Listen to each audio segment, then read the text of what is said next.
Mary. Kalau dengan seni tu. Tu lah. Aku ingat game Mary kuat dengan tu kata. Fan-fan dia pun tak berapa nak cerdik juga. Tu lah. Orang sokong Liverpool. Tengok baju aku ni. Warna merah. Ni, Juventus. Juventus tau. Kamu tahu tak pasal pickleball?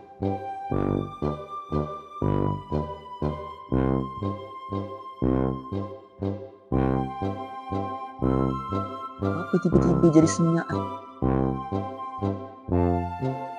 Shh. Ada malaikat dah ni.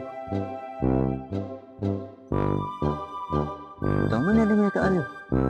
Nenek aku khabar, kalau senyap-senyap gini, ada malaikat lalu. Nenekmu tu buat manda. Sebab apa mu khabar nenek aku gitu? Sebab nenekmu tu bodoh, nyanyuk. Sebab apa dengan mu ni? Ilek lah. Tu nenekmu tu. Aku dah boleh main dengan orang tua ni. Lain kan? Ada kelainan sikit suasana. Tak apa, aku balik dulu lah. Balik. Kata ke nenekmu nak jumpa aku di berak apa?